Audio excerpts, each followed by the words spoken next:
జై శ్రీరామ్. ఇంకొకసారి ఇంకోసారి. సహజంగా చివరి రోజుకి వచ్చేసరికి అందరికీ ఏదో తెలియని బెంగట. ఇవాళ వచ్చిన భక్తులందరూ కూడా ఈ రోజుతో కార్యక్రమం అయిపోతుంది, మళ్ళీ గురుదర్శనం ఎప్పుడవుతుంది, పురాణ శ్రవణం ఎప్పుడవుతుంది. ప్రత్యక్షంగా చూసిన ఆనందం పరోక్షంలో ఉండదు కదా అని కాస్తంత విలపించారు. ఈ విలాపం ఏమైపోయింది, మీ కన్నీళ్ళు ఆకాశానికి వెళ్ళి ఇలా కురుస్తున్నాయి.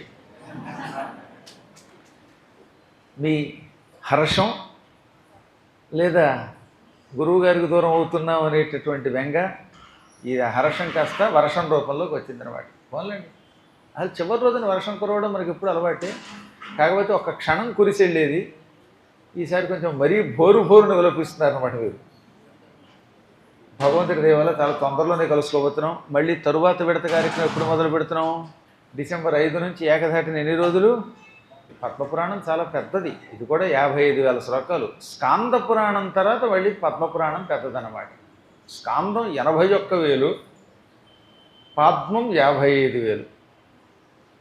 ఈ 55,000 శ్లోకాల ఘట్టాన్ని అంత తేలికగా కొరుకుడు పడనటువంటి కథలతో కూడినటువంటి ఘట్టాన్ని మీకోసం చాలా కష్టపడవలసి వస్తుంది సులభంగా అందించడానికి. ఎందుకంటే కొన్ని పదాలు వాటికి అర్థం ఇవాల్టి భాషలో చెప్పడం కష్టం. చాలా చోట్ల ధాన్యాలకే పేర్లు మారిపోయాయి. ఓ చోట కొర్ర అంటాడు, ఓ చోట బుర్ర అంటాడు. ఇప్పుడు ఆ కొర్ర అంటే ఏమిటో కొన్ని చోట్ల తెలుస్తుంది, ఆ కొర్రకు మరో చోట ఇంకో పేరు ఉంటుంది. మసూరములు అంటాడు అనుకోండి, ఏం తెలుస్తాయి? మసూరం అంటే తెలియక ఉసూరం అంటున్న వాళ్ళు ఎక్కువ మంది ఉన్నారు. శ్యామాక ధాన్యము అని ఒక ధాన్యం ఉండేది, ఇప్పుడు లేదు అది. మనకు నమ్మక చమకాల్లో శ్యామాక చమి అంటున్నామే, ఈ శ్యామాక ధాన్యం అనే ధాన్యం సన్నగా ఉండేది. ఆ బియ్యం వండి గంజి వారిస్తే ఆ గంజి రుచికి ఎక్కడెక్కడున్న జింకలు దుర్వాసుని ఆశ్రమానికి వచ్చేవి అని పురాణాల్లో ఉన్నది. అంత బాగుండేదట ఆ ధాన్యం. ఇప్పుడు ఒకటే ధాన్యం, ఎంత వండినా ఉడకదు, గంజి వార్చడానికి కుదరదు, ఆ అన్నం తింటే కడుపులో అలాగే తిష్ట వేసి కూర్చుంటుంది. మళ్ళీ మధ్యాహ్నం లేచిన తర్వాత ఎందుకు వచ్చిందిరా బాబు భోజనం అనిపిస్తుందిట. అన్నీ రసాయనాల పుట్టగా మార్చుకుని మన పొట్టని పాడు చేసుకుని చెత్త గుట్టగా చేసుకుని పాడైపోతున్నాం. కాలోహి దురతిక్రమ. అందులో పురాణం అంత తేలికేం కదా చెప్పడం. కొన్ని ప్రదేశాలు అసలు ఎవడికి తెలియటం లేదు. కాలంజర పర్వతం గురించి తెలుసుకోవాలన్నా, బ్రహ్మారణ్యం ఎక్కడుందో తెలుసుకోవాలన్నా, మహీ సాగర సంగమ స్థానం ఎక్కడుందో తెలుసుకోవాలన్నా ఇవాళ వాళ్ళకి కష్టమైపోతుంది. కనుక వీటి కోసం మేము పడుతున్న శ్రమ కొంచెం కష్టమే, సందేహం లేకుండా. కానీ ఆ శ్రమ ఎలా ఉన్నా అర్థమయ్యి ఆనందం పొందుతున్నారు కనుక మీరు మొత్తం శ్రమ అంతా తొలగిపోతూ ఉంటుంది. భక్తులకి పురాణం వింటున్నప్పుడు అర్థమైతేనే కదా ముఖాల్లో ఆనందం కనబడుతుంది. లేదా ఎవడి దారిని వాడు చెప్పుపోయాడు అనుకోండి. ఇప్పుడు దర్శన స్పర్శనాథ్ నా చిన్నప్పటి నుంచి అలాగే చెప్పుకుంటూ పోయాడు అనుకోండి. అవతలకి అర్థం కాకపోతే ఏముంది, ఎందుకు వచ్చిందిరా దేవుడా అని మొహమాడానికి కాసేపు కూర్చుంటారు. తర్వాత కుర్చీల్లోంచి కదిలి బయటికి వెళ్ళిపోతారు. కవిత్వం 2 రకాలు. ఏమిటది? కొన్ని కవిత్వాలు హృదయములను కదిలిస్తాయి, మనుషుల హృదయాలను కదిలించే కవిత్వం, కుర్చీలను కదిలించే కవిత్వం. అంటే ఈ కవిత్వం తప్ప కుర్చీలో ఉన్నవాడు కదిలి బయటికి వెళ్ళిపోతారు అన్నమాట. అందువల్ల వ్యాసుని కవిత్వం హృదయాన్ని కదిలించే కవిత్వం తప్ప కుర్చీల్లో కూర్చున్నవాడిని కదిలించే కవిత్వం కాదు. కానీ మొత్తం మీద ఏది ఏమైనప్పటికీ పద్మపురాణం ఇప్పటివరకు చెప్పింది ఇంచుమించుగా చాలా వరకు అర్థమైందా లేదా మీకు? అర్థం అయిన వాళ్ళు చేయొద్దని చూద్దాం. అందరూ ఎత్తేసారు, సందేహం లేదండి. అందరికీ అర్థం అవ్వాలని కూడా ఉంది. అర్థం కాని వాళ్ళు అర్థం అవ్వడానికి కృషి చేయాలి, అవునా? నిన్న మనం మొదలు పెట్టుకున్న ఒక గొప్ప కథ ఏమిటి? వజ్రనాభుణ్ణి పుష్కరుడనే ఋషిని పువ్వుగా మార్చి ఈ పుష్కర పుష్పంతో వజ్రనాభుణ్ణి సంహరించి అద్భుతమైన కొలను ఒకటి ఏర్పాటు చేశాడు. అదే పుష్కర సరస్సు. ప్రస్తుతం అజ్మీర్ దగ్గర, పుష్కర దగ్గర ఉన్నది. అజ్మీర్ స్టేషన్లో దిగితే ఈ స్టేషన్ నుంచి 12 కిలోమీటర్లు ప్రయాణం చేస్తే పుష్కర క్షేత్రం వస్తుంది. అక్కడ ఆ పుష్కర సరోవరం ఉంది. అది పుష్కర పుష్పం వల్ల, పుష్కరుడనే ఋషి వల్ల, వజ్రనాభుడు చావడం వల్ల, భూమి పగలడం వల్ల, ఈ 3 కారణముల చేత సరస్సు ఏర్పడింది. అది పాతాళం నుంచి పైకి వచ్చిన నీరు. అందుకే మధ్యలోకి వెళ్ళిన వాళ్ళు మునిగి చస్తే ఇక తేలరట. అందుకని వెళ్లకుండా చాలా కట్టుదిట్టాలు చేశారు, మధ్యలోకి వెళ్లకుండా. చాలా విశాలమైన సరస్సు అది. ఆ సరస్సు అంటూ అక్కడ ఉంది కాబట్టే రాజస్థాన్లో అంతో ఎంతో మంచినీళ్ళు దొరుకుతున్నాయి, కొన్ని వ్యవసాయ పనులు అవుతున్నాయి. లేకపోతే ఎడారి కదా ప్రాంతం అంతా కూడా. అక్కడ బ్రహ్మగారు ఒక గొప్ప యజ్ఞవేదిక, మంచి యజ్ఞ వేదిక, వాటిక ఏర్పాటు చేసుకుని సావిత్రి ఆయన సతీమణి ఆవిడ పక్కన కూర్చోబెట్టుకుని యజ్ఞం చేయడం మొదలెట్టాడు. బ్రహ్మగారి సతీమణి మొదట్లో సావిత్రియే, ఆ తర్వాత ఆవిడ మధ్యాహ్నం కూడా సరస్వతిగా మారేది. 3 రూపాలతో ఆయన కథ ఇప్పుడు చెప్పబోతున్నాం. మొదట్లో 2 రూపాలు ధరించి సావిత్రి, సరస్వతి అనే పేర్లతో ఆవిడే వేషం మార్చుకుని ఆయన పక్కన కూర్చునేది. ఉన్నది ఒక ఆవిడే, కానీ సావిత్రి రూపంలో, సరస్వతి రూపంలో ఉండేది. ఒక్కోసారి ఒక ఇంటికి వెళ్ళామంటే ఆ ఇంట్లో వాళ్ళు నాకు ఇప్పటికీ గుర్తుండరు. ఎందుకంటే వంట చేస్తున్నప్పుడు ఆవిడ డ్రెస్సు వేరుగా ఉంటుంది. ఆ తర్వాత మధ్యాహ్నం కూడా ఆఫీస్కి వెడుతున్నప్పుడు చూసి, ఏమండి ఇందాక వంట చేసిన ఆవిడ ఎవరండి అంటే, మరి మీరు మరీనండి నేనేగా అంది ఆవిడ. అదేదో టూటీ ఫ్రూటీయో డ్యూటీయో నైటీ, ఆ నైటీ వేసుకుని ఆవిడ వంట చేస్తే ఏం తెలుస్తుంది నాకు. ఆ తర్వాత వాళ్ళు ఆఫీస్కి వెళ్ళేసరికి ఆవిడ ఒక్కసారి మారిపోయింది అనుకోండి. ఈ డ్రెస్ చేంజ్ చేసుకుని ఆవిడ వ్యవహారంలో ఉన్న అన్ని లక్షణాలు మార్చుకుని వ్యాహారం మార్చుకోవటం వల్ల, వ్యాహారం అంటే మాట్లాడడంలో కూడా మార్పు వచ్చేస్తుంది. వంట చేస్తున్నప్పుడు ఉన్న లాంగ్వేజ్ వేరు, అదో కోడ్ లాంగ్వేజ్. అలా కాకుండా ఆఫీస్కి వెళ్ళినప్పుడు ఎలా మాట్లాడితే ఎలా బాగుంటుంది, ఎరా జీలకర్ర ఎక్కడరా అంటే బాగుంటుంది ఆఫీసులో, అక్కడికి వెళ్ళినప్పుడు వేరే బుర్ర ఉంటుంది. అందువల్ల మాటలో, అలంకారంలో అన్నిట్లో మార్పు వచ్చేస్తుంది. హావభావాలు కూడా మారిపోతాయండి. ఇంటి దగ్గర గురువుగారు అని కాళ్ళకి భక్తితో నమస్కరించి కాఫీ ఇచ్చినవిడే కనుక అక్కడ సీట్లో కూర్చున్నాక ఏం గురువుగారు అంటుంది ఒకసారి. ఎందుకంటే అక్కడికి వెళ్ళేసరికి కలెక్టర్ లేదా ఒక మంచి ఎంఆర్ఓ లేదా ఇంకో ఆఫీసర్ కదా, ఆఫీసరే. మరి ఇంటికి వచ్చాక దండం పెడతానండి, ఇక్కడ కోడ్ ఉంటుందండి మాకు, అదేదో రకరకాలైనటువంటి మర్యాదలు ఉంటాయండి అంటారన్నమాట. అందువల్ల ఒకే వ్యక్తి ఇంట్లో వంట చేస్తున్నప్పటికీ ఆఫీస్కి వెళ్తున్నప్పటికీ ఎలా తేడా వస్తుందో, సరస్వతి సావిత్రి అనే 2 రూపాలు 2 రకాల పనులు చేసి పెట్టేవి ఆయనకి. ఉన్నది ఒకటే శక్తి, ఏకమేవ అద్వితీయం బ్రహ్మ అన్నారు. అటువంటి శక్తిని పక్కన పెట్టుకుని యజ్ఞం చేయడానికి సంకల్పించాడు ఆయన. సకల దేవతలు యజ్ఞంలో సాయం చేశారు. యజ్ఞం అపూర్వంగా సాగుతున్న సమయంలో 1000 సంవత్సరాల యజ్ఞం, అది సామాన్యమైన యజ్ఞం కాదు. ఓ 10 ఏళ్ళో 12 ఏళ్ళో సాగాక ఒక రోజున సావిత్రీ దేవత ఏదో కారణం చేత అలంకారంలో పడి యజ్ఞమునకు సమయమునకు రాలేకపోయింది. యజ్ఞం ముహూర్తాలు ఇటువంటి వాటిని వేళ దాటకుండానే ఏ కార్యక్రమమైనా చేయాలి. అందుకే పూర్వం అయ్య వచ్చేదాకా అమావాస్య ఆగుతుందా అన్నాడు. అయ్య అంటే ఈ చేయించే పురోహితుడు. ఆయన గారు వచ్చేదాకా, అయ్యవారు వచ్చేదాకా అమావాస్య ఆగదుగా. పితృతర్పణం సమయానికి చేయవలసింది. సాయంత్రం 7:42 ముహూర్తం అంటే పెళ్లి కూతురు పెళ్లి కొడుకు మాకు టైం లేదు 8ంటికి వస్తే ఎలా కుదురుతుంది? అది ముహూర్తం కాదు. ఇప్పుడు కలియుగంలేండి, ఇప్పుడు ముహూర్తం అక్కర్లా.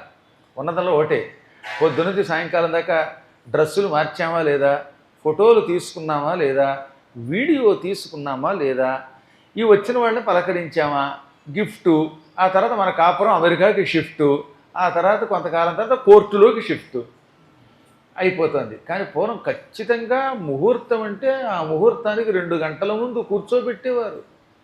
మంచి తంతోటి ఉండేది.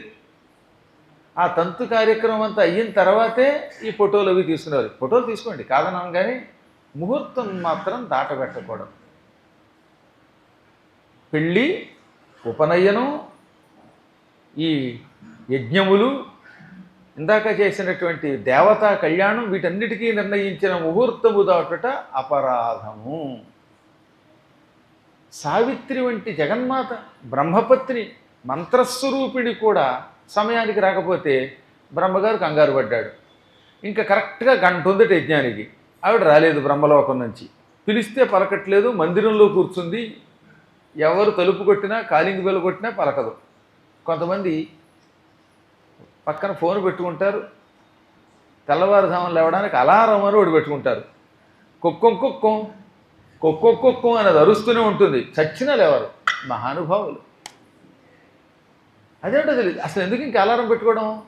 రైళ్లల్లో అయితే ఇంక చెప్పక్కర్లేదు, అది అలా మోగుతూనే ఉంటుంది. వీడు గుర్రు పెట్టి నిద్రపోతూనే ఉంటారు, పక్కన వాళ్ళంతా లేచిపోతారు మొత్తం. అలాగా ఈవిడ ఎంత తలుపు కొట్టినా తీయకపోవటం వల్ల, కేవలం గంటే ఉండడం వల్ల, ఈ గంటలో పక్కన భార్య లేకపోతే యజ్ఞం ఆగిపోతుంది కనుక బ్రహ్మ అంతటి వాడు కూడా ఒక క్షణకాలం ఆందోళన చెందాడు. ఎట్టి పరిస్థితుల్లో యజ్ఞం ఆగకూడదు, అది లోకానికి నాశనానికి మూల కారణం అవుతుందట సమయానికి ప్రారంభం కాకపోతే.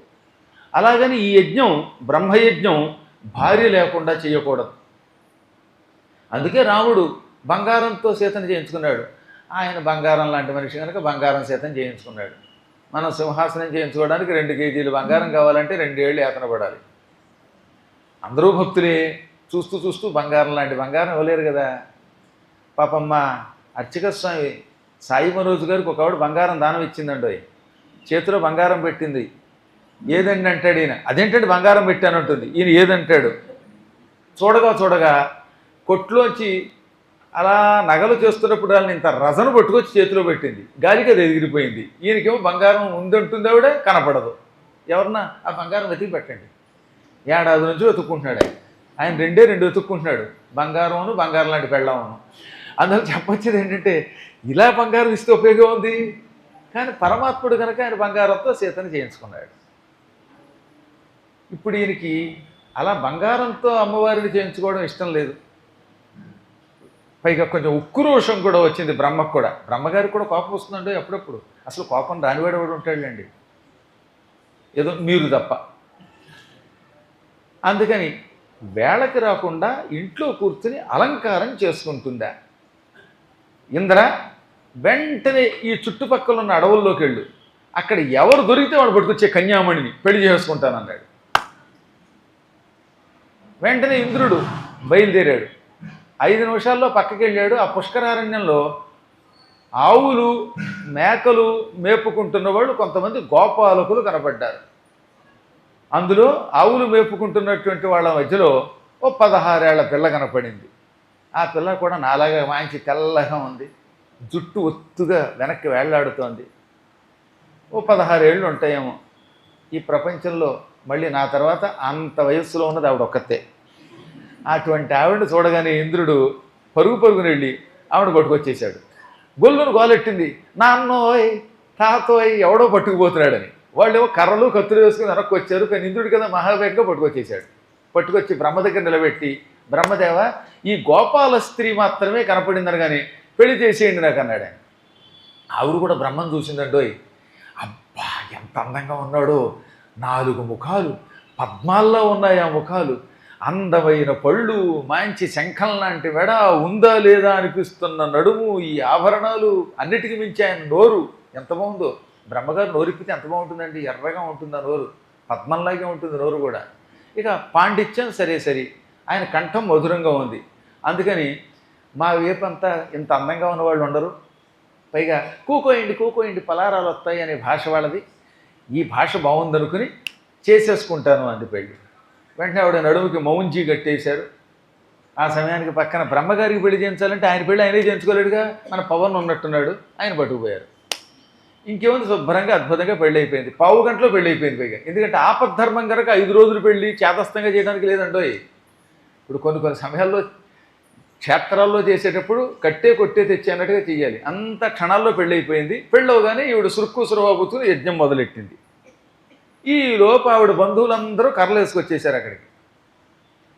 ఎవడ్రా మా అమ్మాయిని ఎత్తుకొచ్చాడని ఇంద్రుడు వణికిపోయి, ఎంత ఇంద్రుడు కూడా, ఎందుకంటే తప్పు ఉంది కనుక తన దగ్గర చెప్పకుండా తీసుకొచ్చాడు కనుక బ్రహ్మ పక్కన దాక్కుని, బ్రహ్మదేవ పెళ్ళి నీకును తద్దిన నాకులో ఉంది, నాయన నీకు పుణ్యం ఉంటుంది రక్షించు అన్నాడు. అనగానే బ్రహ్మ నవ్వి, ఎవర్రా మీ అమ్మాయిని అడగండి, తనంత తాను ఇష్టపడి పెళ్లి చేసుకుందా కష్టపడి పెళ్లి చేసుకుందా అనగానే, నాన్నగారు నేను ఇష్టపడే చేసుకున్నాను, అసలు ఇలాంటి అల్లుడు మీకు దొరకమంటే దొరుకుతాడా అన్నది ఆ అమ్మాయి. వాళ్ళు ఆనందపడిపోయారు. వాళ్ళకు కూడా ఆనందమే, ఎందుకంటే అసలు వాళ్ళ వంశాల్లో అంత డబ్బున్న వాళ్ళు దొరకట్లేదు ఈ మధ్యన. ఇప్పుడంటే డబ్బులు బాగా సంపాదించారు, కానీ ఆ రోజుల్లో బ్రహ్మలాంటి వాడు దొరకడం అంటే మాట్లాడేటండి మరి. అందుకని బ్రహ్మాండం. కాకపోతే అల్లుడు అని పిలిచినప్పుడల్లా మామగారు అని నాకు నమస్కరించాలి, ఆ ఒక్కటి చేయాలనగానే ఇప్పుడు బ్రహ్మగారికి లేనిపోని కూడా వచ్చి పడింది. బ్రహ్మ సృష్టికర్త, ఎంత అవతలవాడు మామగారైనా అనుక్షణం మామ నువ్వు ఇచ్చింది ఈ భామ అంటూ దండం పెట్టలేడు, పెట్టాలి. అప్పుడు శివుడికే చూశాడు. ఈశ్వరుడు అన్నాడు, ఈ క్షణం నుంచి ఇతన్ని సముద్రతుల్యుణ్ణి చేస్తున్నాను కాబట్టి నమస్కరించు అన్నట్ట. వెంటనే ఆ పక్కన ఉన్నటువంటి ఆ గోపాలకుడు సముద్రుడి వలె కిరీటాలు ధరించి పరమసుందరాకారుడు అయ్యాడు.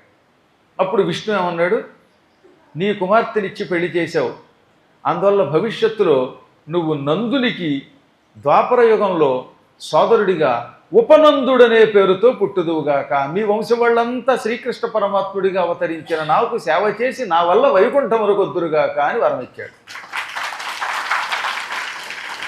ఇక వాళ్ళు ఆనందపడిపోయారు. అందుకే ఇతడు ఇప్పుడు ఈ గోపాల స్త్రీ బ్రహ్మగారి పత్ని అయ్యిందే, వాళ్ళ నాన్నగారు ఉపనందుడు అనే పేరుతో పుట్టాడు. భాగవతంలో ఉపనందుడు అంటే ఈయన అనమాట.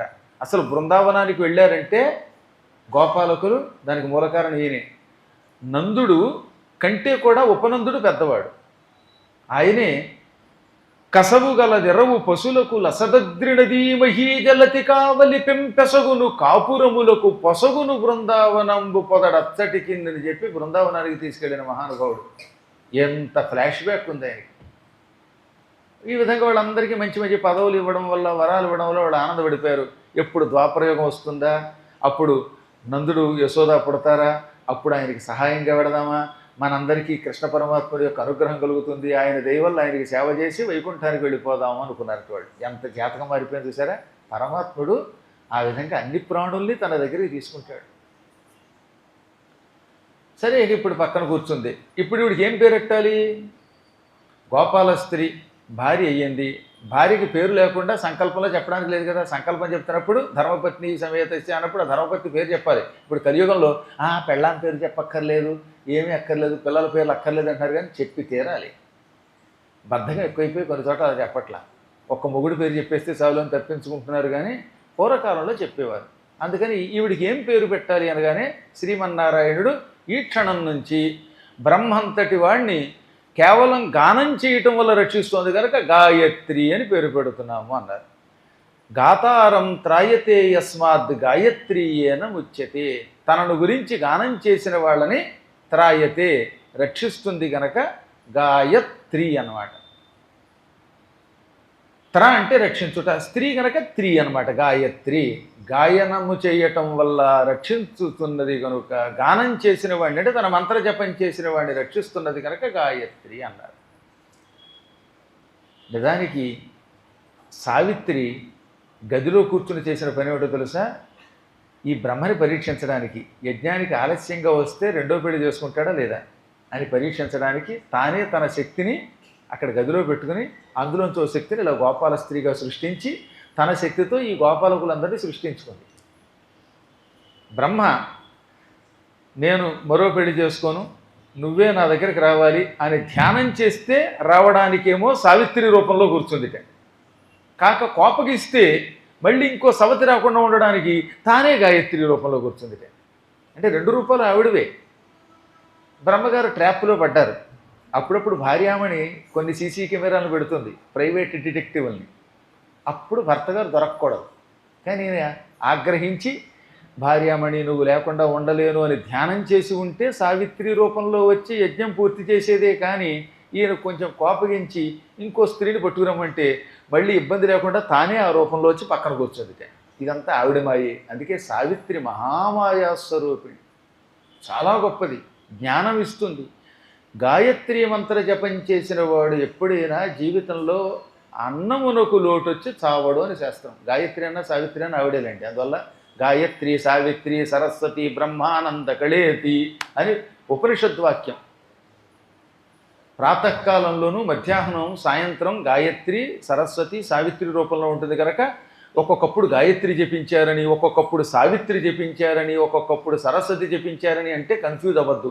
ఆ మూడు ఒకటే శక్తి. అందుకని అలసాని పెద్దన గారు సారోచేషముని సంభవంలో సావిత్రి జపించి అంటాడు. సైకతస్థలికేగి కర్మ సాక్షికరగి అంటాడు. ప్రత్యూష పవనాంకురములు పైగొను వేళ వామనస్తుతి పరత్వమునలేచి సత్యాత్రుడగుతు నెచ్చలు నేగి అయ్యేట అఘమర్షణ స్నానం ఆచరించి సాంధ్యకృత్యము తీర్చి సావిత్రి జపించి సైకతస్థలి కర్మ సాక్షి కెరగి ఫలసమిత్కుశ కుసుమాది బహుపదార్థ తతియునుదికిన మడుగు దోవతులు గొంచు బ్రహ్మచారులు వెంటరా బ్రాహ్మణుండు వచ్చునింటికి ప్రజదన్ను మెచ్చి చూడ అన్న చోట్ల గాయత్రి అనకుండా సావిత్రి జపించి ఆ రోజుల్లో ప్రాతకాలంలో సావిత్రి మంత్ర జపం చేసేవారు, సాయంత్రం వేళ గాయత్రి జపం చేసేవారు, మధ్యాహ్నం సరస్వతి జపం చేసేవారు. ఈ 3 రూపాల్లో ఉన్నది ఒకే శక్తి బ్రహ్మపత్ని. ఇవి తెలియాలంటే అన్ని పురాణాలు చదవాలి, ఒకదానికోటి మధ్యలో ఇంటర్లింక్ ఉంటాయి. అందువల్ల ఒకటి చదివి స్టేట్మెంట్ ఇవ్వడానికి లేదు.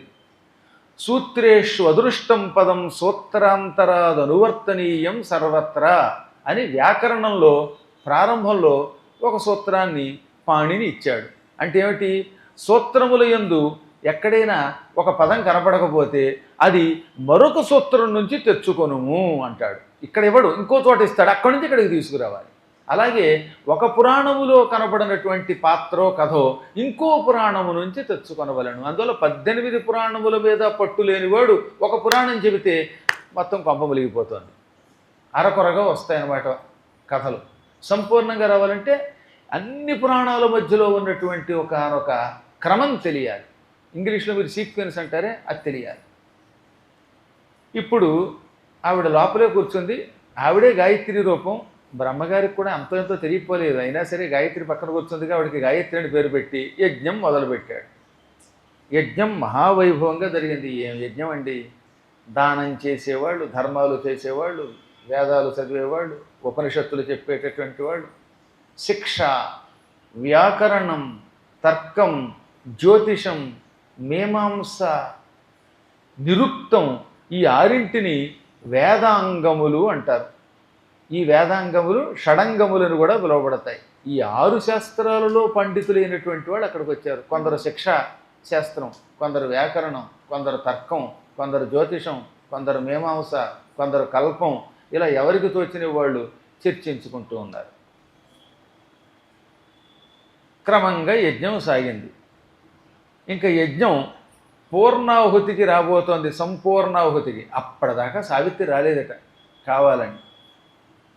చివరిలో వచ్చింది ఆవిడ. ఎదురుగుండా బ్రహ్మగారి పక్కన కూర్చుని ఉన్న కొత్త స్త్రీని చూసింది గాయత్రిని. పళ్ళు పటపట కొరికింది.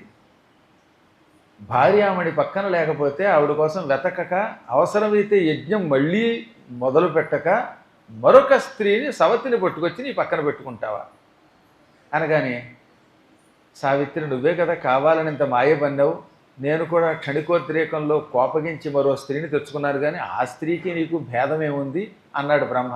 అయినప్పటికీ పన్నాగం నాదైనప్పటికీ నన్ను మన్నించకుండా మరొక స్త్రీని తీసుకొచ్చావు. స్త్రీ దేన్నైనా సహిస్తుంది కానీ సవతి పోరుని మాత్రం సహించదట అని నేను అనలేదండో, వ్యాసుడు అన్నాడు.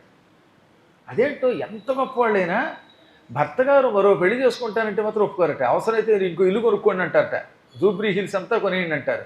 కానీ భార్యామణి మాత్రం ఒక్కతే ఉండాలి.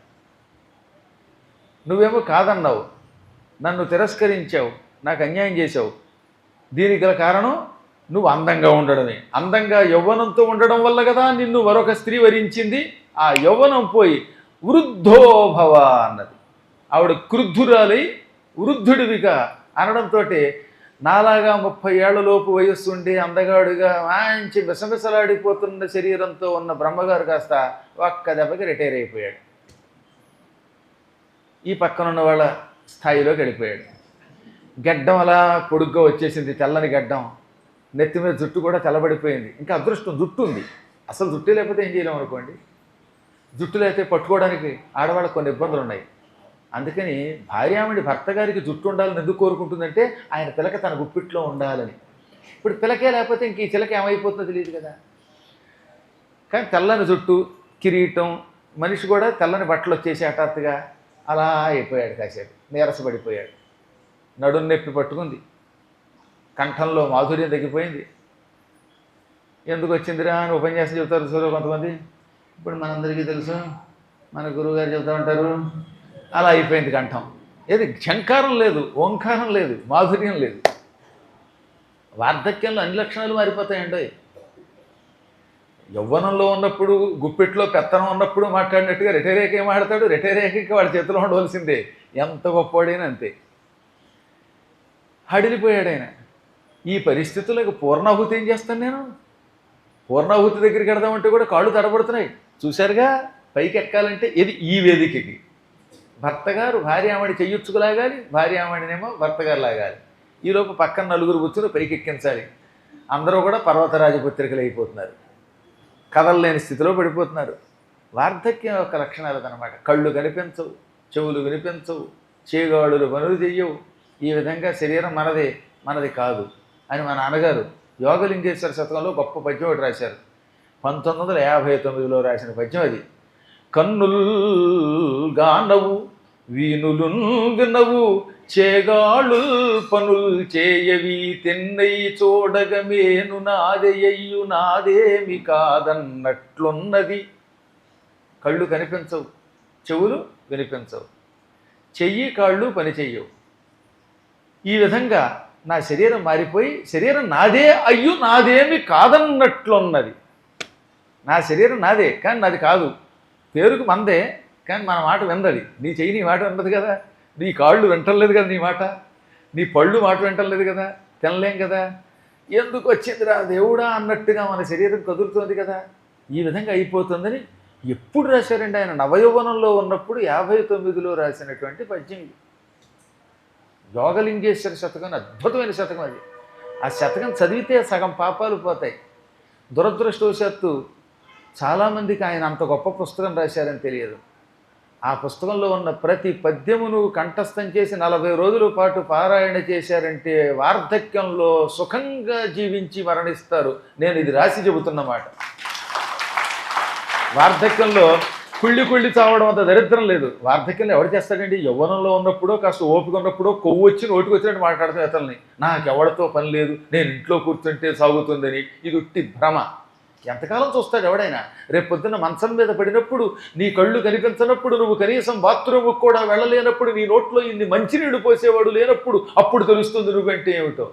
కాబట్టి ఇప్పుడు వాళ్ళున్న స్థితిని బట్టి ఏమనుకోకండి, నాకేమిటి ఎవరితోటి పని లేదని అహంకరించిన వాళ్ళు ఎంతోమంది ఆ బెంకం అంతా పోయి శంకతో కింకతో చచ్చారు చివరికి, లాగేవాడు లేక.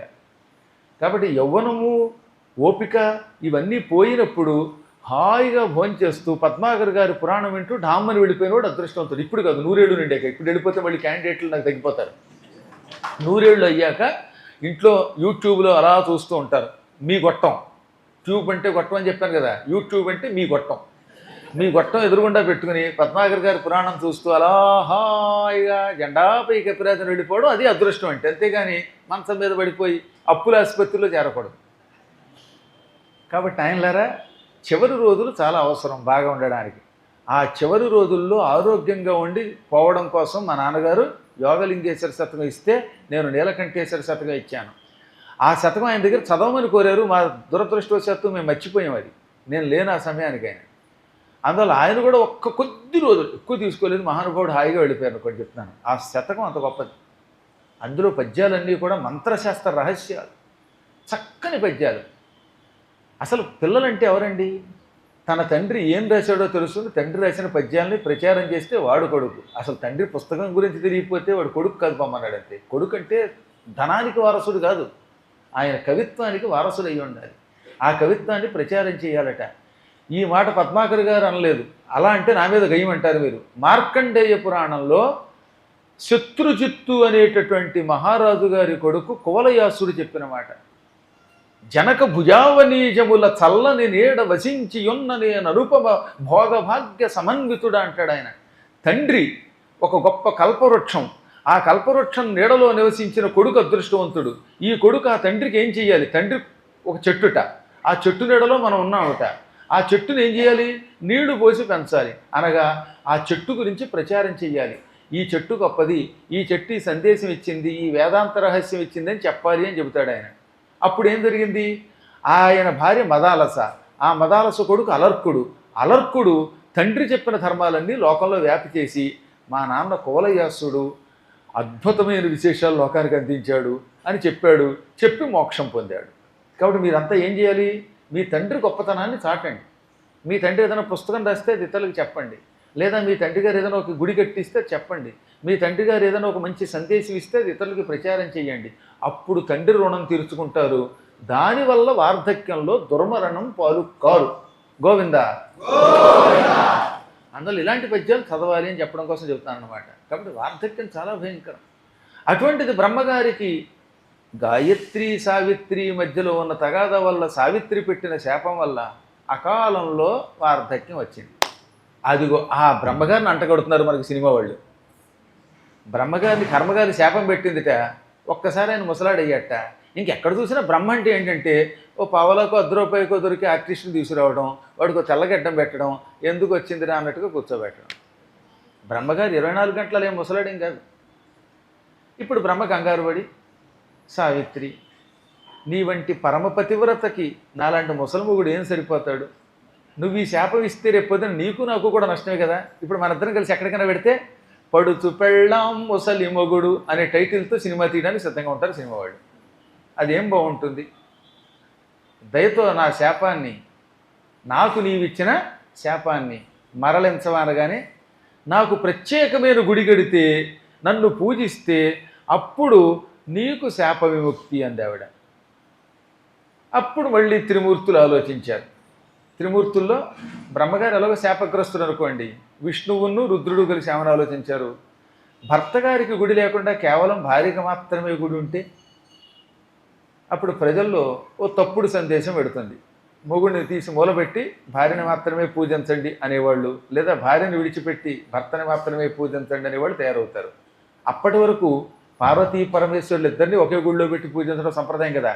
శివలింగం పక్కన ఉంటుంది అమ్మవారున, అలాగే కృష్ణుడు ఉంటే రుక్మిణి ఉంటుంది. ఇప్పటిదాకా చూసాక కృష్ణుడు రుక్మిణి సత్యభామ పక్కనే ఉన్నారు. లక్ష్మీ నారాయణులు, పార్వతీ పరమేశ్వరులు, సిద్ధి బుద్ధి సమేత గణపతి, వల్లీ దేవసేన సమేత కుమారస్వామి, ఇలా ఈ సంప్రదాయం అనూచానంగా వస్తోంది. ఇప్పుడు ఆ సంప్రదాయం పోతుంది కేవలం సావిత్రికి గుడి కడితే. కాబట్టి ముందు ఏం చేద్దాం, బ్రహ్మగారికి గుడి కడదాం. తదనంతరం సావిత్రికి, గాయత్రికి, సరస్వతికి 3 రూపాల్లో కడదాం. ఎందుకంటే 3 ఒకే శక్తులు కనుక. కేవలం సావిత్రి గాయత్రి రూపంలో ఉన్నది, ఆవిడే సరస్వతి రూపంలో ఉంటుంది అని భావించి నీ కోరిక తీరుస్తాం అన్నారు వాళ్ళు. అనగానే అయితే నువ్వు తిరిగి యవ్వనం పొందు, పునర్యువాభవ, పునర్యువాభవ అనగానే వెంటనే ఆయన యువకుడు అయిపోయాడు. నిజానికి యువక శబ్దం ఉండదు, కానిది ప్రత్యయం యువా శబ్దం ఉంటుందన్నమాట. యువా శబ్దం అందుకే గురుర్యువా, అవునా? ఎందులో ఉంటుంది? చిత్రం వటతరోర్మూలే వృద్ధా శిష్యా గురుర్యువా గురోస్తు మౌనం వ్యాఖ్యానం శిష్యాస్తు చిన్న సంశయా అని మేధాదక్షిణామూర్తి యొక్క శ్లోకం ఇది. మేధాదక్షిణామూర్తి ఎలా ఉంటాడు? ఒక ఆశ్చర్యకరమైన రూపంలో ఉంటాడు. మర్రి చెట్టు కింద కూర్చుంటాడు. శిష్యా వృద్ధా, శిష్యులంతా ముసలాళ్ళంతా రిటైర్ అయిపోయిన వాళ్ళే. ఏదో పెన్షన్ పుచ్చుకుంటూ టెన్షన్ లేకుండా కాపాడుతూ మధ్య మధ్యలో కావాలని లేనిపోయిన టెన్షన్లు తెచ్చుకుంటూ కాలక్షేపం చేస్తూ ఉంటారు. గురువు యువ, గురువు కుర్రాడు. గురువుగారు ఏం పురాణం చెప్పట్టేలాగా మైకి దగ్గర కూర్చొని, గురువుగారి పని ఏమిటో తెలుసా? అలా మౌనంగా చూస్తట. అందుకని గురోస్తు మౌనం వ్యాఖ్యానం. గురువుగారికి మౌనమే వ్యాఖ్యానం. అనగా కేవలం మౌనంగా శిష్యులకే చూస్తూ ఉంటే అదే వ్యాఖ్యానం అయ్యి శిష్యాస్తు, శిష్యులంతా చిన్న సంశయా, తొలగింపబడిన సందేహములు కలిగిన వాళ్ళు అయిపోతారంటే వాళ్ళ సందేహాలన్నీ తొలగిపోతాయి. చూపులతో సందేహం తొలగిస్తాడండి ఆయన. ఇప్పుడు నేను ఉన్నాను ఉపన్యాసానికి వచ్చి కూర్చుని నేనే దక్షిణామూర్తిని ఇలా చూస్తూ వెళ్ళిపోయి అనుకోండి, 1 గంట ఎవడుంటాడు ఇక్కడ? ఏం అర్థం కాదు. అంటే రోజు ఇలా 1 గంట సేపు కూర్చోవడానికి ఇక్కడ ఎందుకులేండి, మా ఇంటి దగ్గరే కూర్చుంటాం, ఈ తంటా కంటే ఆ వంటే బాగుంది అనుకుంటారు. కాబట్టి సచ్చినట్టు ఉపన్యాసం చెప్పవలసింది ఎవడైనా సరే. కానీ ఒక్క పరమాత్ముడు మాత్రమే అలా చూపులతోటే వాళ్ళ సందేహాలు తొలగించేటటువంటి ఆ గురువుగారు ఎప్పుడు యవ్వనంలో ఉంటాడు అన్నారు. ఆ తర్వాత ప్రత్యయం చేరటం వల్ల మారదు కనుక దోషము దోషకము. అలాగే యువకుడు 2 శబ్దాలు కూడా నివారణము నివారకము 2. ఈ అనేది చేరటం వల్ల అర్థంలో మార్పు రాదు సంస్కృతంలో కనుక అది కూడా చేరింది. ఈయన మళ్ళీ యువకుడు అయ్యాడనమాట. ఆ విధంగా పూర్వం కంటే అందంగా ఉన్నట్టండోయ్. శాపము పొందిన తరువాత శాప విముక్తి పొందినవాడు ఇతపూర్వం కంటే అందంగా ఉంటాడు. మీరు ఎప్పుడైనా చూడండి, ఊడిపోయిన జుట్టు కొత్తగా వస్తే పాత జుట్టు కంటే ఇదే స్ట్రాంగ్గా ఉంటుంది. తగాదాపడి విడిపోయిన వాడు మళ్ళీ భార్యాభర్తలు కలిస్తే ఈ తగాదా పడడం వల్ల వచ్చినటువంటి బాధ తెలుసు కనుక ఈసారి కొంచెం జాగ్రత్తగా కలిసిమెలిసి ఉంటారు. ఇంకెప్పుడు కూడా మమ్మల్ని అందవు భార్య, ఎందుకంటే విడిపోవడం వల్ల వచ్చిన నష్టం తెలిసింది కనుక. ఆ విధంగా ఈయన మళ్ళీ ఎంత అందంగా తయారయ్యాక అప్పుడు బ్రహ్మగారికి విష్ణువు శివుడు అందరూ కలిసి అద్భుతమైన ఒక ఆలయం కట్టారు. ఆ ఆలయమే చరిత్రలో మొదటి ఆలయం, పుష్కర క్షేత్రంలో ఉన్న బ్రహ్మాలయం. పుష్కర క్షేత్రానికి వచ్చిన వాళ్ళు ఒకసారి చేస్తండి, కొద్దిమంది కనపడుతున్నారు. అందులో ఈ వేపు ఉన్న వాళ్ళలో చాలామందిని గురువుగారే పట్టుకెళ్ళారు. రాజారెడ్డి గారిని కూడా నేనే పట్టుకుపోయాను. అప్పట్లో మేమంతా కలిసి, మా శాశ్వత అలా పుట్టాడు, మేమంతా కలిసి వెళ్ళి బ్రహ్మగారి దగ్గరికి వెళ్ళి దండం పెట్టుకొచ్చాం. అందుకే బ్రహ్మగారు మంచి రాత రాశారు ఆయనకి. ఆ బ్రహ్మగారు 4 ముఖాలతో సరిగ్గా పుష్కర సరోవరం పక్కనే ఉంటాడు. ఇప్పుడు మరి సావిత్రికి కూడా గుడి కట్టాలి కదా, ఇచ్చారుగా మాట. అందుకని అక్కడ ఒక కొండ ఉన్నది. ఆ కొండ మీదకి వెళ్ళి బ్రహ్మగారు కూడా, మా ఆవిడికి నేను మాట ఇచ్చాను కనుక నేను ఈ ఆలయ ప్రతిష్టలో పాల్గొంటానని భావించి తనతో పాటు విష్ణువుని శివుణ్ణి కూడా తీసుకెళ్ళి ఒక కొండ మీద సావిత్రిని ప్రతిష్ఠించారు. అందువల్ల అక్కడ ఎత్తుగా కొండలు కనబడితే ఒక కొండ మీద ఎవరుంటారు? సావిత్రి ఉంటుంది పుష్కరంలో. మరొక కొండ మీద సరస్వతిని ప్రతిష్ఠించారు. గాయత్రి మాత్రం బ్రహ్మాలయం పక్కనే ఉంటుంది. ఈ విధంగా 3 రూపాలతో అమ్మవార్లు ఉంటారు. తప్పక సావిత్రి సరస్వతులు ఉన్నటువంటి కొండ మీదకి ఎక్కి తీరాలండి. అదే నాలాంటి కుర్రాళ్ళు అంటే ఎక్కేస్తాను అనుకోండి, కానీ ఇలాంటి ముసలాళ్ళు ఎక్కాలంటే ఎంత కష్టం పాపం. మరి ఎన్ని మెట్లండి బాబు, ఎండలో ఎక్కాం అప్పుడు మేమైతే. ఇప్పుడు సాధారణంగా పుష్కర క్షేత్రానికి అక్టోబర్ మంచి కాలం, సెప్టెంబర్ అక్టోబర్ అయితే హాయిగా ఉంటుంది ప్రాణానికి. రాత్రిపూట చలిస్తూ ఉంటుంది, పగటిపూట కూడా పెద్దగా వేడి ఉండదు, అలాగనేమో మరీ చలి ఉండదు, బాగుంటుంది వాతావరణం. ముందేమో బ్రహ్మ దగ్గరికి వెళ్ళాలి, ఆ పుష్కర సరస్సులో సంకల్పం చెప్పుకు స్నానం చేయాలి. ఆ ప్రాంతంలో లోపల ఉన్నటువంటి అన్ని ఆలయాలను చూడాలి. లోపల అద్భుతంగా శివుడు కూడా ఉంటాడు అక్కడ. ఆ తర్వాత సావిత్రి ఉన్న కొండ, సరస్వతి ఉన్న కొండ ఎక్కాలి. అక్కడ మహాశివలింగం ఒకటి ఉంటుందండి, పంచముఖాలతో అద్భుతమైన శివలింగం. ఆ శివలింగాన్ని కూడా దర్శనం చేసుకోవాలి. చుట్టుపక్కల ఉన్న ప్రాంతాలన్నిటికీ కూడా ఏమేమి ఉన్నాయో అవన్నీ వెతుక్కుని వెళ్ళాలి. విరాట మహారాజు గారి రాజ్యం అక్కడే ఉంటుంది, మత్స్యదేశం. ఆ మత్స్యదేశం కేసి కారులో వెళ్ళొచ్చు అనమాట. చిన్న రోడ్లు ఉంటాయి కానీ చాలా బాగుంటుంది. ఇప్పుడు ప్రస్తుతం నీటికి కొరత లేదు. పద్మం వికసించడం మొదలెట్టాక భారతదేశంలో కరువులు అన్నీ పోయండి. అంత పూర్వం నిజంగా మీరు చెబితేనమ్మా 2014కి పూర్వం పుష్కరానికి వెళ్ళడం అంటే నరకంలో ఉండేది. ఆ కొలనంతా పిండాలతోటి, ఆ దర్భలతోటి, కుళ్ళు పదార్థాలతో పాడైపోయినట్టు ఉండేది. ఎప్పుడు నాచే. కానీ మహానుభావుడు ఒక్కసారి నరేంద్రుడు అడుగుపెట్టాక నదులన్నీ బాగుపడిపోయాయి. గంగా, యమున ఎంత బాగుంటాయండి. ఇప్పుడు రేవుల్లో కలగలుగుతున్నాం. అసలు క్షిప్రానది అండి. ఒకప్పుడు 2000 సంవత్సరంలో నా సహస్రావధానం అయిన వెంటనే ఉజ్జయిని వెళ్ళాం. అక్కడ క్షిప్రానదిలో స్నానం చేద్దామంటే భయం వేసిపోయింది మాకు. కుండ పెంకులు, కుళ్ళు, గుడ్డలు, చెత్త, ఎన్నాళ్ళైనా దాన్ని బాగు చేసేవాళ్ళు. 2001లో మళ్ళీ మేము 2000 తర్వాత చాలాసార్లు వెళ్ళినా 2015లో వెళ్ళాం. అసలు ఎంత అద్భుతం. ఆ నదీ తీరంలో ఎక్కడ గుడ్డముక్క ఉండదు, చెత్త లేదు, ఒక కుండ పెంకు ఉండదు, అన్నీ క్లీన్ చేయించేస్తున్నారు ఎప్పటికప్పుడు అనమాట. దానివల్ల ఏమవుతుంది, ఇప్పుడు హాయిగా స్నానం చేసేవాడికి ఆహ్లాదం కలుగుతూ ఉంటుంది. అలా ఉండాలి వాతావరణం. ఇప్పుడు చాలా బాగు చేశారు. ఆ మత్స్యదేశం దగ్గర అక్కడ కూడా సెలయేరు ఉంటుంది. ఆ సెలయేరు దగ్గర మంచి శివాలయం, అమ్మవార్లు ఉంటారు. అవన్నీ దర్శనం చేసుకుంటే జాతక దోషాలు పరిహారం అయిపోతాయి. ఈ విధంగా పుష్కర క్షేత్రంలో సావిత్రి, సరస్వతి, బ్రహ్మదేవతల యొక్క ఆలయం పూర్తయ్యాక అప్పుడు శుభముహూర్తంలో పూర్ణాహుతి చేశారు. ఆ పూర్ణాహుతికి దేవతలంతా వచ్చారు, ఋషులు వచ్చారు, త్రిమూర్తులు అక్కడే ఉన్నారు, త్రిమాతలు అక్కడే ఉన్నారు. అప్పుడు బ్రహ్మగారు ఏమన్నాడు, గాయత్రి, సరస్వతి, సావిత్రి ఈ 3 నామములతో 3 సంధ్యలలో ఈ ధర్మపత్ని మిమ్మల్ని రక్షించుగాక. ఆవిడికి ప్రాతకాలంలో గాయత్రిని తర్పయామని, మధ్యాహ్న సమయంలో సరస్వతిని తర్పయామని, సాయంత్రం వేళలో సావిత్రిని తర్పయామని తలుచుకుంటూ చేతిలోకి నీళ్లు తీసుకుని విడిచిపెట్టి అర్ఘ్యం ఇస్తే అటువంటి వాళ్ళకి జ్ఞాపక శక్తి బాగుంటుంది. బ్రహ్మగారి రాతలో కొన్ని లోపాలు ఉంటాయి. వాళ్ళ పాపాలను బట్టి ఒక్కొక్కడికి ఒక్కో రకమైన రాత రాస్తాడు ఆయన. ఒక్కొక్కడికి సంపద ఇస్తాడు, ఒక్కొక్కడికి దారిద్ర్యం ఇస్తాడు, ఒక్కొక్కడికి ఆరోగ్యం ఇస్తాడు, ఒక్కొక్కడికి అనారోగ్యం ఇస్తాడు, ఒక్కొక్కడికి కంఠం బాగుంటుంది, ఒక్కొక్కడికి ఎంత గెంతుకున్నా గొంతుకు లేవదు, ఎప్పుడు చూసినా కీచుగొంతి. ఇవన్నీ వారి వారి కర్మలను బట్టి ఆయన ఇచ్చిన ఫలితాలు. కానీ అక్కడికి వెళ్ళి ఈ ముగ్గురికి తర్పణాలు ఇచ్చినవాడు, బ్రహ్మగారి దర్శనం చేసుకున్నవాడు రాతని మార్చుకోగలుగుతాడు. వాడు అనుకూలమైనటువంటి రాత మార్చుకోగలుగుతాడు. అనగా వాడు అనుకున్న కోరికలు నెరవేరడం మొదలెడతాయి. జీవితంలో ఒకసారైనా బ్రహ్మదర్శనం చేసుకోవాలి. ఎందుకంటే ఇందాకే చెప్పాక మీకు, మీ నుదుటి రాత రాసేవాడు ఎవరు? బ్రహ్మ. మళ్ళీ ఆయనే మార్చాలి. అందుకని ఆ బ్రహ్మగారి దగ్గరికి వెళ్ళి అవకాశం ఉన్నప్పుడు ఒక్కసారి భక్తి శ్రద్ధలతో నమస్కారం చేసుకుంటే అప్పుడు ఆయన జాలిపడి, పోన్లే పాపం ఇల్లు లేక నా దగ్గరకు వచ్చాడు, జూబ్లీ హిల్స్లో పంపించేద్దాం అనుకుంటాడు. ఇప్పుడు ఇంక జూబ్లీ హిల్స్ పెద్ద విలువేమో ఏడిసిందిలేండి, పద్మాకర్ గారు ఉన్న ఉప్పల ప్రాంతంలో మంచి ఇల్లు అంటగడదాం అనుకుంటాడు. అప్పటిదాకా వాడు ఎంత గెంతుకున్నా ఒక్క గజం కూడా కొనలేకపోయాట, అరగజం కూడా కొనలేకపోయాట. అటువంటి వాడు బ్రహ్మదేవుడు అనుగ్రహంతో స్వగృహం కొనుక్కున్న వాళ్ళు ఎంతోమంది ఉన్నారు, రాత మార్చుకున్నటువంటి వాళ్ళు ఉన్నారు. బ్రహ్మ చాలా అనుగ్రహిస్తాడు అక్కడికి వెడితే.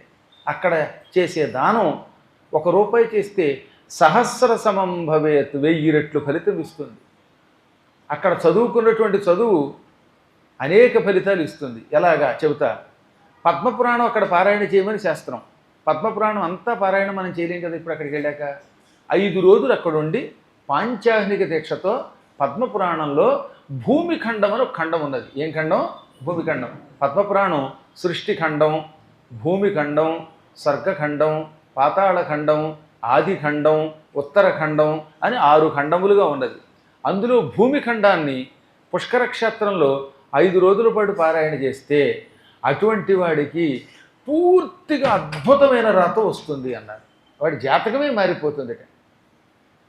అంత పూర్వం ఉన్న దరిద్రం అంతా పోతుంది, అశాంతి తొలగిపోతుంది, ఉత్సాహం కలుగుతుంది. అందుకని జన్మ దుఃఖాన్ని తొలగించుకోవడానికి అక్కడ పారాయణ చేయాలి. కానీ అందరూ శ్లోకాలు ఎలా పారాయణ చేయగలుగుతారు? శ్లోకం చదవడం అంటే అంత తేలికేం కాదు కదా. అందులో నాగరలిపిలో శ్లోకం ఇచ్చామా ఇంక అయిపోయినట్టే. ఇక్కడ యామ్ యామ్ యామ్ అనుకునేసరికి 6 రోజులు పడుతుంది ఒక శ్లోకానికి. అలాంటి వాళ్ళ కోసం ఏం చెప్పారు? ఇప్పుడు భూమిఖండం నేను ఎలాగో పురాణం చెప్తున్నానుగా, అది యూట్యూబ్లో కూడా పెడుతుందిగా. ఆ యూట్యూబ్లో ఉన్న భూమిఖండ ఉపన్యాసం అక్కడ వినండి చాలా 5 రోజుల పాటు. ఇక మీరు పారాయణ చేసిన దానికంటే ఎక్కువ ఫలితం పొందుతారు. ఇంకా విచిత్రం ఏమిటంటే పారాయణ చేసిన వాడి కంటే విన్నవాడికి ఎక్కువ ఫలితం ఉండోయ్. వక్తారం పృచ్ఛకం శ్రోత్రూన్ అని భాగవతం చెప్పింది. భాగవతం ఉపన్యాసం చెప్పేవాడిని, ప్రశ్నించేవాడిని, శ్రోత్రులు వినేవారిని సమానంగా పవిత్రులు చేస్తుంది. కానీ పద్మపురాణం అంట శ్రవణము చేసిన వాడికి ఎక్కువ ఫలితం ఇస్తుందిట, చదివిన వాడికంటే విన్నవాడికి ఎక్కువ ఫలితం. ఎందుకంటే చదివేవాడికి అప్పుడప్పుడు మూడ్ ఎక్కడికో వెళ్ళిపోతూ ఉంటుంది. పైగా అర్థం లేకుండా చదవచ్చు. ఒక్కోసారి శ్లోకాలు చదివే వాళ్ళందరూ దాన్ని అర్థం చేసుకు చదువుతారా? అసంభవం అర్థం చేసుకు చదవాలంటే. కానీ వినడం తేలిక కదా. ఇంత తేలిగ్గా చెప్పాక ఇది కూడా అర్థం కాలేదంటే వాళ్ళ కర్మ. నాకు అర్థం కాలేదన్నారంటే వాళ్ళ పూర్వజన్మ కర్మ నాటి. ఏది నేను చెప్తే కూడా అర్థం కాకపోతే ఇంక వాటిని బాగు చేయడం ఈ ప్రపంచంలో ఎవడి వల్ల కాదు. ఎందుకని? అసలు సహజంగా నా శైలి చాలా సులభంగా ఉంటుంది. ఇంతవరకు నేను విన్నంతవరకు అక్షరం ముక్కరాని వాళ్ళు, తెలుగు రాని వాళ్ళు కూడా ఇది విన్నాక అర్థమయ్యిందంటే అంత హాయిగా ఉంది అన్నారు. కాబట్టి కొంచెం నయ్యం. ఏమో అది కూడా అర్థం కాని వాళ్ళు ఉంటారు. కాబట్టి అప్పుడేం చేయాలన్నమాట, అర్థమైన వాడేమో వినండి, విని ధరించండి. అర్థం కాని వాళ్ళు చదివి ధరించండి. ఈ రెండూ చేయలేరు, చదవలేరు, వినలేరు. కొంతమందికి విన్న అర్థం కాదు.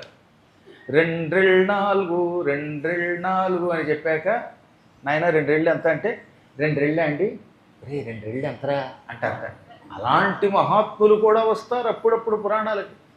ఏది 6 సార్లు 2 4 అని చెప్పాక 7వసారి పలిగితే వీళ్ళ వరకు ఎక్కడో ఉంటుందన్నమాట. అటువంటి వాళ్ళకి వినడము కుదరదు, సరే చదవలేరు. అప్పుడు ఏం చెయ్యాలి? పూజిస్తే చాలు. ఈ పురాణం పట్టుకెళ్ళి పూజించినా చాలు. పూజితం యద్గృహే నిత్యం శ్రీమత్ పద్మ పురాణకం ధర్మమర్థం చ కామం చ మోక్షం చ లభతే నరః. ఈ పుస్తకం ఏ ఇంటిలో భక్తితో పూజింపబడుతోందో ఆ ఇల్లు ధర్మ అర్థ కామ మోక్షములనే నాలుగింటికి నివాస స్థానం అవుతుంది. అలా పూజించిన వాడు ఈ నాలుగు పొందుతాడు. ముందు ధర్మం పొందుతాడు, ధర్మంతో అర్థం పొందుతాడు, అర్థంతో కోరికలు తీర్చుకుంటాడు, కామంతో మోక్షం పొందుతాడు. అంత సులభమైనది ఈ పుస్తకం. అందువల్ల జీవితంలో ఒకసారైనా ఆ క్షేత్రానికి వెళ్ళాలి.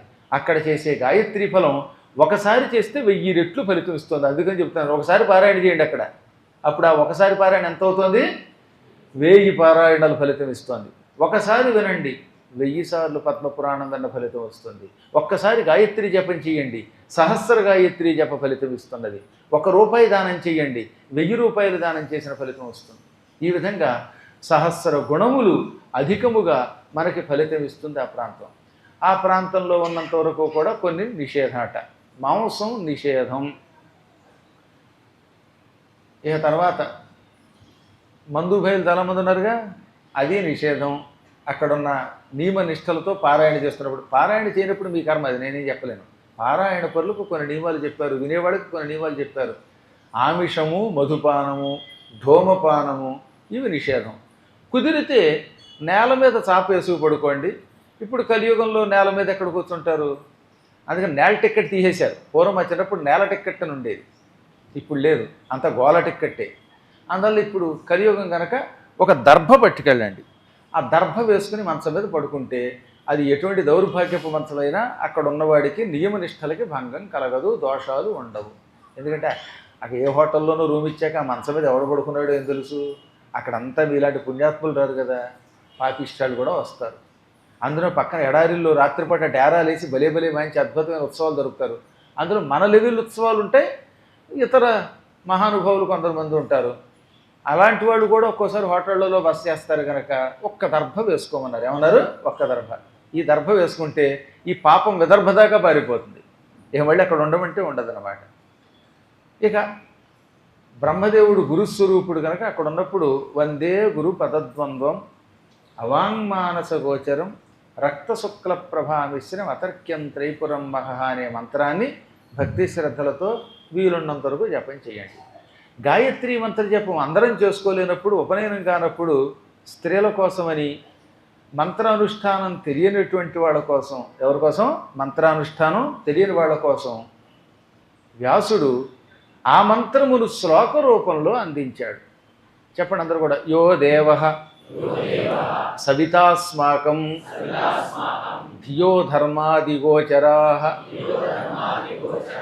ప్రేరయేత్తస్య యద్భర్గః తద్వరేణ్యముపాస్మహే. ఇది గాయత్రి మంత్రమే ఇలా శ్లోక రూపంలో పెట్టాడు. ఈ శ్లోకాన్ని విన్నా, జపం చేసుకున్నా, లేక ఇతరుల ద్వారా వినిపించుకున్నా, రాసినా ఇక అపూర్వమైన ఫలితం వస్తుంది. అటువంటి పరమ పవిత్రమైన పుష్కర క్షేత్ర మహాత్మ్యం విన్న మీ అందరికీ కూడా శుభజాతకములు కలుగుగాక అని మంగళాశాసనం చేస్తున్నాం. ఈ మొదటి విడత కార్యక్రమం సృష్టిఖండంలో మొదటి భాగం. సృష్టిఖండం మళ్ళీ 2 పార్ట్లుగా డివైడ్ చేసాం, ఇంకా సగం భాగం ఉన్నది. అది అయ్యాక అప్పుడు భూమిఖండం, అది అయ్యాక స్వర్గఖండం, అది అయ్యాక పాతాళఖండం, అది అయ్యాక ఆదిఖండం, ఆఖరణ ఉత్తరఖండం. అసలు ఎన్ని విశేష కథలు ఉంటాయోనండి. వినడమే మీ జాతకం అంటే. మీకు భగవంతుడి దయ వల్ల వినడానికి కావలసిన ఆయువు లభించుగాక, ఆపై ఆరోగ్యం లభించుగాక, ఆ రావడానికి కావలసినటువంటి సంపదలు కూడా లభించుగాక అని కోరుకుందాం. ఇప్పుడు ఏం భజన చేసుకుందాం మరి? పూట కళ్యాణం కూడా జరిగింది కదా, కృష్ణుడు తెలుసుకుందాం. అయితే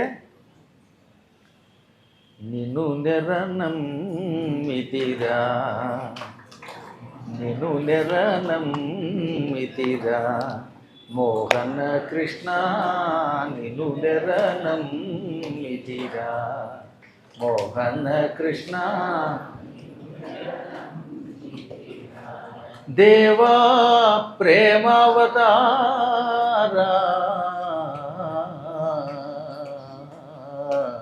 నిన్ను నెరనమ్మితిరా మోహన కృష్ణ.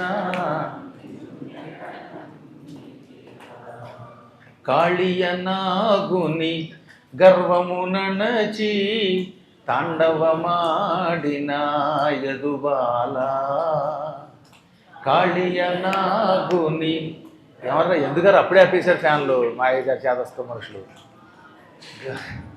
కాళీయనాగుని గర్వము నణచి తాండవమాడిన యదుబాల గోవర్ధనగిరి గోటిని నిలిపి గోవర్ధనగిరి గోటిని నిలిపి గోవులగాచిన గోపాల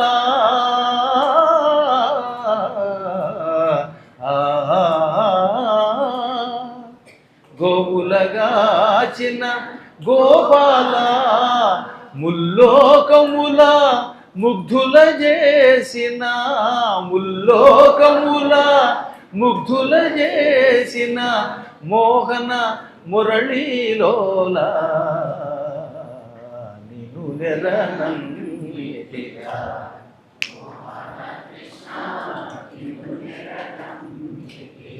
దేవా ప్రేమావతారా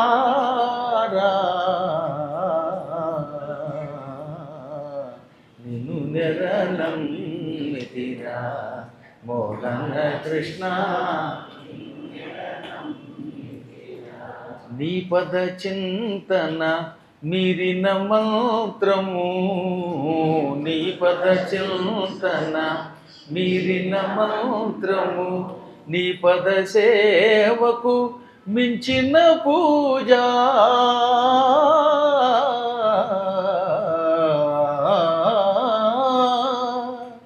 నీ పద సేవకు మించిన పూజ నీ సరితూగే దైవమే లేదు నీ సరితూగే దైవమే లేదు మోహన మురళీలోల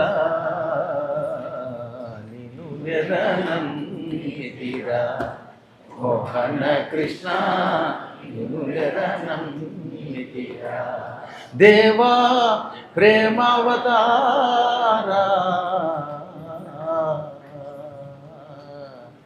నిను నెరనంటిరా నిను నెరనంటిరా గోవింద